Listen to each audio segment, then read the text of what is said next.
Est-ce que vous pensez qu'un jour, on saura enfin toute la vérité? J'adorerais pouvoir vous répondre oui, mais honnêtement, non, ça m'étonnerait. Svetlana a beau être pessimiste, je compte bien persévérer. Afin de découvrir la vérité, je pars explorer les nombreuses épaves jonchant les fonds marins autour des Bermudes. À mes côtés, le moniteur de plongée Chris Gantlett et le chercheur Jean-Pierre Roya. Bonjour, Josh. Jean-Pierre, enchanté. Jean-Pierre va s'occuper de la partie technique et moi de la partie épave. Chacun son truc? C'est ça. Super. Il y a beaucoup d'épaves dans le coin? On l'appelle pas la capitale des épaves de l'Atlantique pour rien. On en a recensé plus de 300. Plus de 300 épaves? Waouh! Chris et Jean-Pierre explorent ces épaves dans l'espoir de comprendre comment elles sont arrivées là. Une fois le bateau à 1,5 km des côtes, on enfile nos combinaisons. Et j'apprends le pourquoi de tous ces efforts. Je fais partie du projet Bermuda 100. Ça fait plusieurs années qu'on numérise des épaves. Comment vous faites? On utilise une technique appelée photogrammétrie. On prend des milliers de photos de l'épave, on les entre dans un logiciel et ça nous donne un modèle en 3D. La modélisation 3D permet de comprendre ce qui est arrivé à ces bateaux victimes du triangle des Bermudes. Le navire qu'on va explorer aujourd'hui s'appelle le Montana. Il s'agit d'un bateau à vapeur qui a quitté Londres en 1863 pour forcer le blocus ennemi et approvisionner les Confédérés durant la guerre de sécession.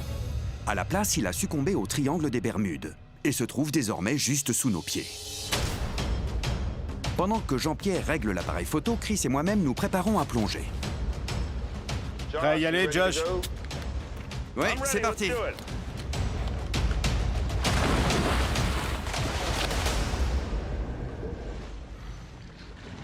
Prenez-en le plus possible. Ok, ça marche. À plus.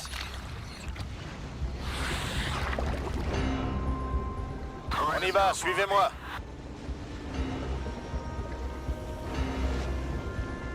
Regardez, il est juste là. Wow, incroyable.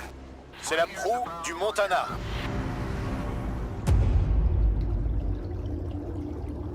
Vous avez vu la taille de cette roue à aube? Elle est énorme. On dirait une grande roue. Le Montana était un immense bateau à vapeur de 72 mètres de long. La mission que nous a confiée Jean-Pierre aujourd'hui consiste à trouver et à photographier les chaudières, dont personne ne s'est approché depuis plus d'un siècle. On va repartir vers les chaudières. D'accord, je vous suis. Allez, au boulot. Si je veux que l'ordinateur ait assez d'informations pour pouvoir créer un modèle 3D, je dois prendre des dizaines de photos superposées de chaque partie de la chaudière.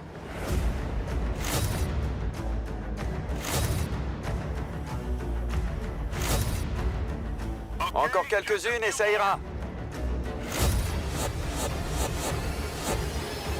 Ok pour les chaudières, on est bon. Venez, je veux vous montrer autre chose. Ok, je vous suis. C'est un gouvernail? Tout à fait. Mais il provient d'un autre bateau. Il y a une autre épave? Oui, celle du Constellation. Donc il y a deux épaves quasiment au même endroit? Malgré des instruments de navigation plus modernes et des cartes marines détaillées, le Constellation a coulé après avoir percuté l'épave du Montana en 1943.